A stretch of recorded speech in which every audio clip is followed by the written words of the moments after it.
इस कार्यक्रम के पुण्यार्चक हैं श्री वर्धमान श्वेतांबर स्थानकवासी जैन श्रावक संघ ट्रस्ट, उपाध्याय प्रवर प्रवीण ऋषि चातुर्मास समिति, महावीर भवन, इंदौर।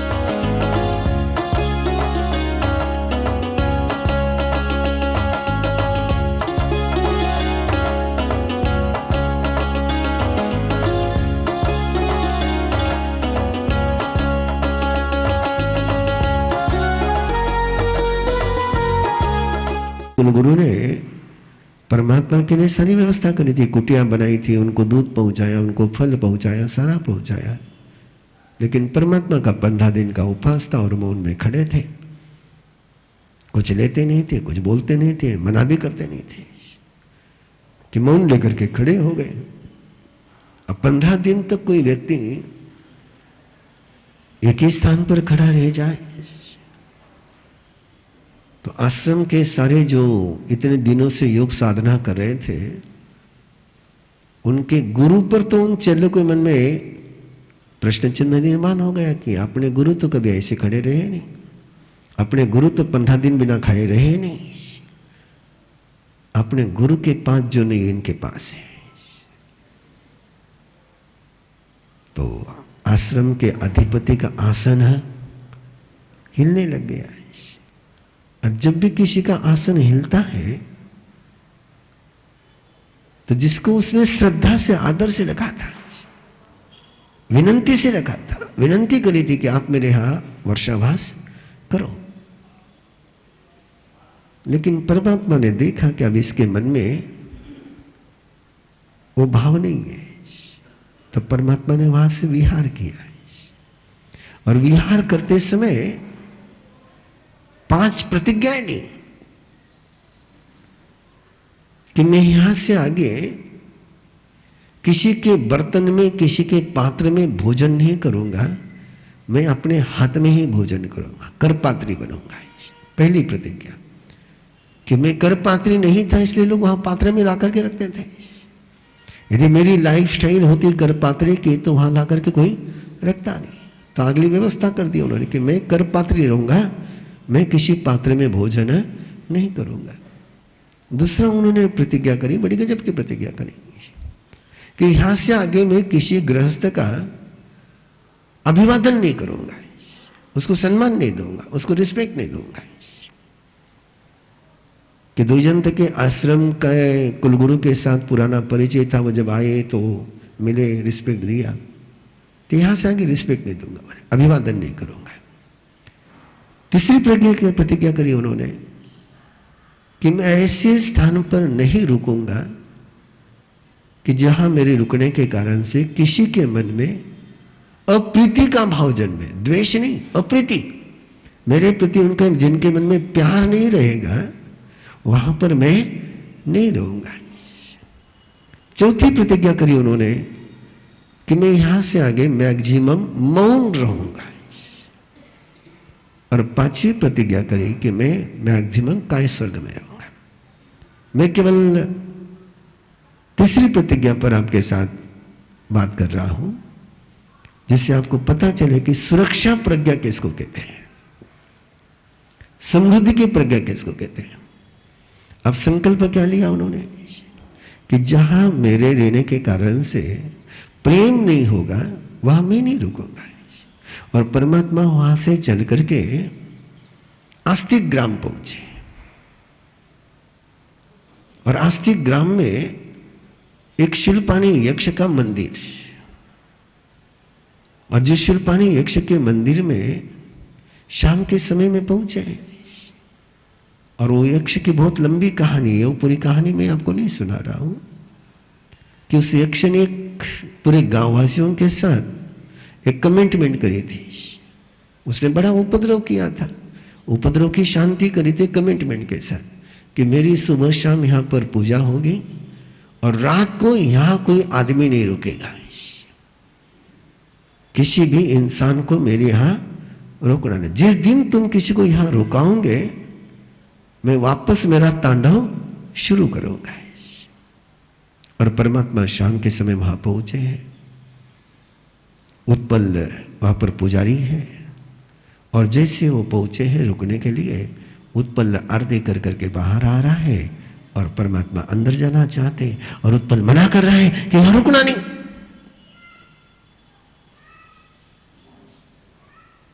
आपको रुकना है इस गांव में तो मैं दूसरी तरफ आपको रुकाता हूं।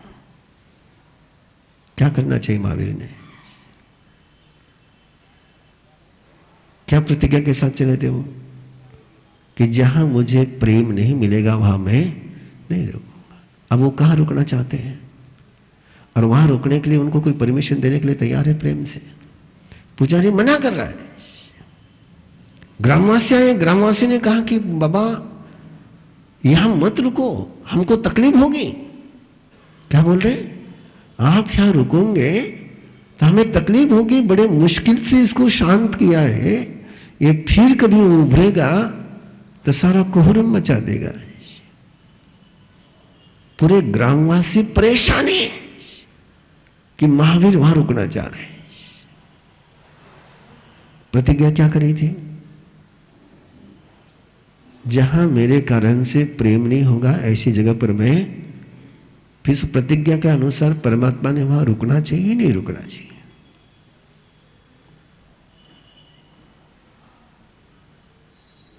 बोलिए ना, प्रतिज्ञा क्या है? जहां प्रेम नहीं होगा वहां मैं नहीं रुकूंगा। अब वहां प्रेम हो रहा है क्या? बिल्कुल नहीं हो रहा है। सामने से मना कर रहे, भयभीत है सारे। तो इस गाथा में दो शब्द गए, से भूई पन्ने अनी आचारी। और जिसकी यह समृद्धि, सुरक्षा और कल्याण की प्रज्ञा होती है वो कभी प्रोटोकॉल में नहीं रहता है। किसमें नहीं रहता है? अनियत आचारी का मतलब है नो प्रोटोकॉल। अब जहां चातुर्मास की शुरुआत करी वहां से 15वें दिन विहार करना प्रोटोकॉल। और विहार करते समय आश्रमवासी को पूछा कि भैया मैं जा रहा हूं, बाय बाय, आज्ञा भुला के जाता हूं। प्रोटोकॉल चल पड़े, सूचना भी नहीं दी और प्रतिज्ञा लेकर के चले थे कि मैंने वहां रुकना है कि जहां यहां से कारण से कहीं पर मेरे कारण से प्रेम समाप्त नहीं हो, ऐसी जगह पर रुकना है। और वहां जिद करे कि मैं तो यही रुकूंगा। सोचते चले जाइए, अपनी प्रतिज्ञा के खिलाफ चल रहे हैं कि अपनी प्रतिज्ञा के अनुकूल चल रहे हैं? खिलाफ चल रहे हैं। महात्मा गांधी को जानते हो ना? महात्मा गांधी अहिंसक की हिंसक, अहिंसक है ना? पूरे उनके जितना तो अहिंसा का प्रयोग किसी ने किया नहीं। महात्मा गांधी के आश्रम में एक गाय, और गाय बीमार पड़ गई, पीड़ा से तड़प रही है, वेदना से बिल्कुल व्याकुल हो गई है। महात्मा गांधी उसकी सेवा कर रहे हैं, पर डॉक्टर ने कहा क्या अब इसको तुम स्वस्थ नहीं कर सकते, या ऐसी पीड़ित रहेगी, ऐसी तड़पती रहेगी, जब तक ये जिंदा रहेगी ऐसी तड़पेगी। महात्मा गांधी ने कहा इसको वेदना से मुक्ति करा दो। और वेदना से मुक्ति कब होगी? जब इसकी मौत होगी।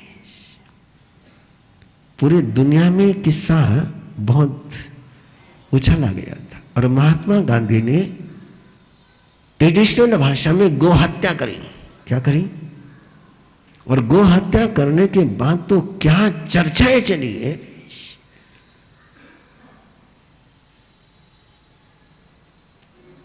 आपके दिमाग में बैठता है गो हत्या करना है? तो महात्मा गांधी ने जो गो हत्या करी वो क्रूरता के भावों से करी कि करुणा के भावों से करी?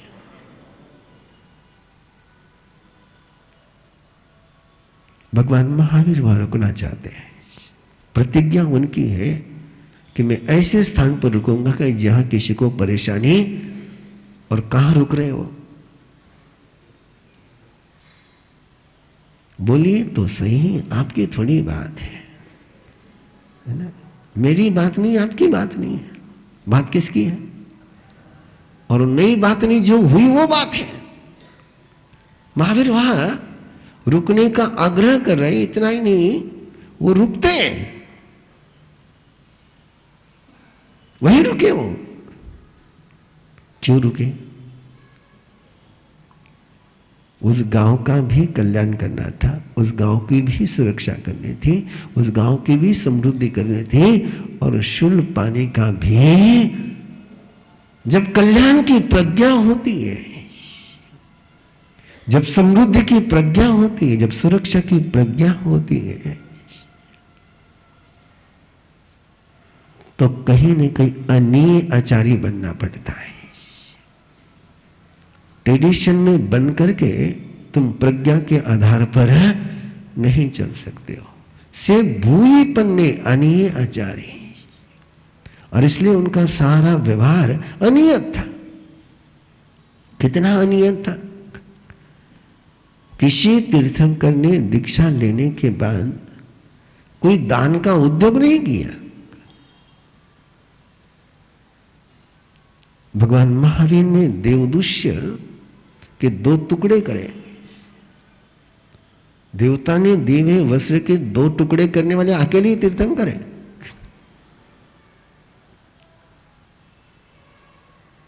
और 2 टुकड़े कर करके एक आधा टुकड़ा उसको दे दिया ब्राह्मण को।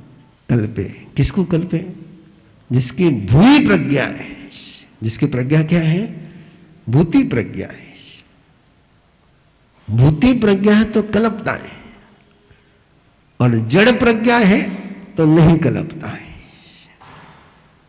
प्रज्ञा कौन सी है? इंटेंशन क्या है? उद्देश्य क्या है? प्रयोजन क्या है? प्रेरणा क्या है?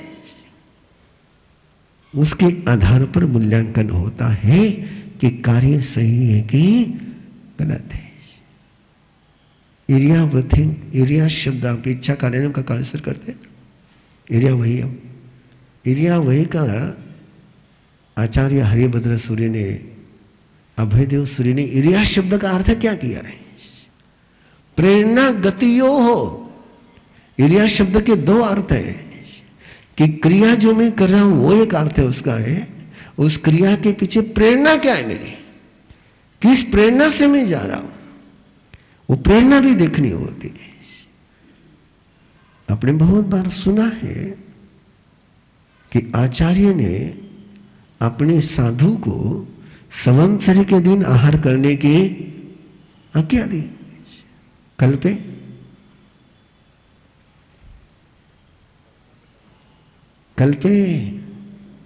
प्रज्ञा, कौन सी प्रज्ञा? भूई प्रज्ञा से भूई पन्ने, और जो भी भूति प्रज्ञा बनेगा, जिसकी भी प्रज्ञा कल्याण की, समृद्धि की, सुरक्षा की बनेगा, वो तुम्हारे कानून का गुलाम कभी नहीं रहेगा। वो कानून में चल ही नहीं सकता है। कानून में रह करके कोई करुणा। उपाध्याय अमर मुनि जयपुर में, जैसे महात्मा गांधी का प्रसंग बहुत चर्चित हुआ, वैसे उपाध्याय अमर मुनि का भी प्रसंग बहुत चर्चित प्रसंग है। बहुत लंबी चर्चा चली उस पर कि जयपुर के राह पर, रास्ते पर वो चल रहे हैं, रोड पर चल रहे हैं, और आगे एक ठेले वाला चल रहा है, और ठेला चढ़ाई पर आया है, और चढ़ाई पर जब ठेला आया है तो खींचने वाले की सांस फूलने लगी, और उस ठेले पर हरी घास है, सब्जी है। और उपाध्याय अमर मुनि ने जब उसको देखा कि उसकी सांस फूल रही है, तो उन्होंने क्या किया? वो ठेले को मदद करी। कल पे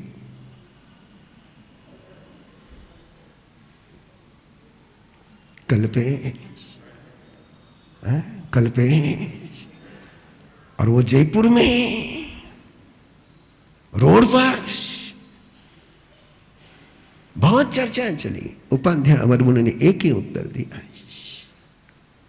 कि दुखी के दुख दूर करने से रोक सके ऐसी अहिंसा मेरी अहिंसा करुणा से जन्मी हुई है। कानून से जन्मी हुई अहिंसा मेरी ये से भूई पन्ने। और जिसकी करुणाशील प्रज्ञा रहेगी उसको तुम यदि 2 और 2 मिल करके 4 होते हैं, तुझे ऐसा ही करना पड़ेगा, वो कहेगा तेरा गणित तेरे पास रख। इन सारी बातों को यदि आप लोग समझ सको तो समझ सकोगे सुधर्मा स्वामी के विरथी को। से भूई पन्ने अनियाचारी वो हन तरे धीरे अनंत चक्कू। वो है यानी वो प्रवाह। हम सब प्रवाह में, हम किस में है? बहुत सारे प्रवाह है। ट्रेडिशनल प्रवाह है, 10 संज्ञा है। कितनी संज्ञा है? 4 संज्ञा आपको पता है, लेकिन 10 संज्ञा है। आहार संज्ञा, भय संज्ञा, मैथुन संज्ञा, परिग्रह संज्ञा, क्रोध संज्ञा, मान संज्ञा, माया संज्ञा, लोभ संज्ञा, भोग संज्ञा और लोक संज्ञा। ये जो भोग संज्ञा है, जो अपने अंदर एक सेंस चलते रहता है विदाउट लॉजिक का, अपन करते चले जाते, क्यों करते पता नहीं। चींटी को शक्कर कहां पर है बताने के लिए कोई रोड में आपका नक्शा नहीं लगता है, वो बराबर वहां पहुंचती है। चींटियां सारी एक लाइन में चलती है। चींटियां कभी शिस्त भंग नहीं करती, लेकिन वो किसी कारण से वो ओग संज्ञा, कौन सी संज्ञा? ओग संज्ञा। ये वोग संज्ञा अनादि काल के जो अपने संस्कार है उसके अनुसार चलती है। उस वोग संज्ञा से परे हो जाना है। वोग संज्ञा आपको सिंगल एक एंगल देती है, बस ऐसा एंगल, जिसको आपकी भाषा में बोलना हो तो घोड़े को जैसे ढापन लगाते हैं ना, इधर देखना नहीं, इधर देखना नहीं, सामने देख। श्री वर्धमान श्वेतांबर स्थानकवासी जैन श्रावक संघ ट्रस्ट, उपाध्याय प्रवर प्रवीण ऋषि चातुर्मास समिति, महावीर भवन इंदौर।